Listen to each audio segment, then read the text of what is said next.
who on today's panel was made to ride a girl's bike when he was 8? The answer was our Matthew.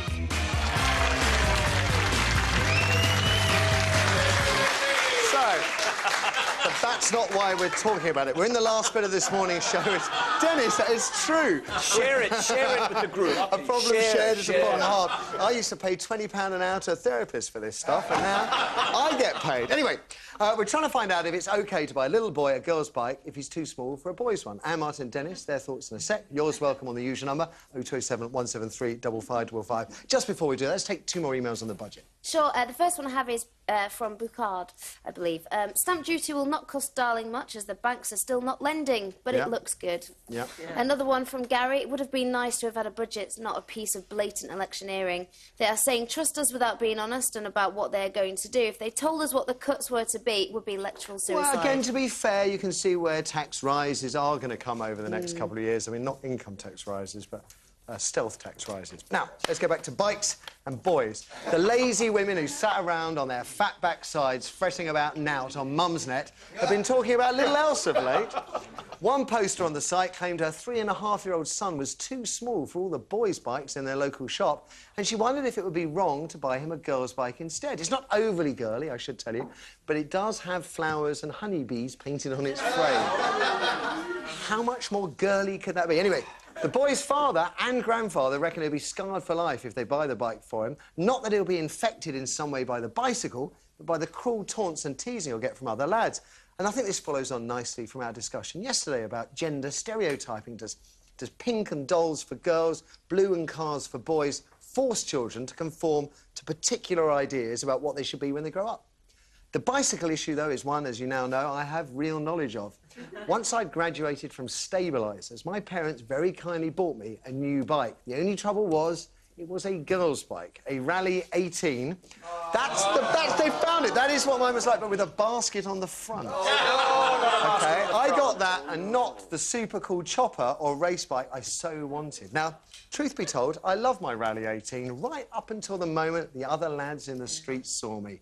And from that moment on, I wanted to kill them, kill my mum and dad, and kill that bleeding bike. Anyone here feel my pain? Yeah, really, I don't feel your pain at all. But you say it scarred you for life. Has it scarred you for life? Not really, I suppose. Maybe a bit camp. Yeah. Nothing wrong with being a bit camp. Nothing wrong with being a bit camp. Why, Martin? Why have you... Why? Because I'm jealous of you. I never had a bike. I remind my mum of it to today. Do you? And especially when I bought her a car as well. Is it? I mean, these things, I mean, they do matter. I mean, your boys, they wouldn't want to be riding... Yeah, I asked them last night what they thought of this, and they said they would never have gone... If I bought them a girl's bike, they would never have forgiven me, and they would never have ridden it, full stop. That would have just been one way to stop them riding a bike. I think it also depends what part of England you live in. If you live in a tough estate, riding around on a girl's bike... It matters what the other lads think, doesn't it? It really does matter. OK, Eric, you got someone in the audience who knows what we're talking about. Yes, we have. We've got a tale from Andrew, so what's your tale? My tale is, well, I had a bright blue bicycle for my 10th birthday for my parents, and I was very pleased and really proud. And then after a few months, the paint started to scrape off, and it was pink and white underneath. And it was actually my sister's bike. She was my older sister. It was a hand-me-down, and my parents had painted it blue to... Were you OK with it, or did you get bullied and picked on? It's been a difficult journey. But it didn't have a basket, so it's one better than you. The basket was the worst thing. It really was.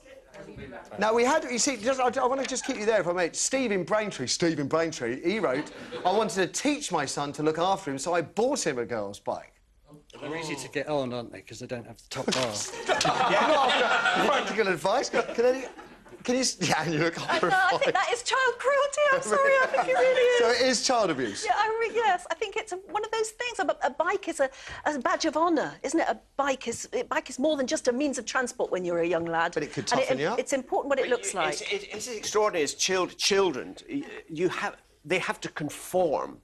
Everyone has to conform as children. And if ever you step out of line in a particular school situation, you get it in the neck. It's really... And also, your children don't like their parents to be non-conformists either. Yes, everybody wants to fit in. Yeah, you've got to be like wallpaper behind them, otherwise It's they a great they get note to embarrassed. end Matthew, on. I like to because chase that, after sorry, them, that is all we have time for. Sorry, Martin. It's time for this lot to get on their bikes and pedal off into the sunset. Not without me saying thank you to you, Dennis. Great pleasure. And mention this one more time, no holds barred. It really is a great laugh, folks. And promise to say hello next time I see you buying chocolate. Absolutely. Anna, Martin, I'll see you tomorrow for the last Right Stuff of the Week. Give it up for the panel!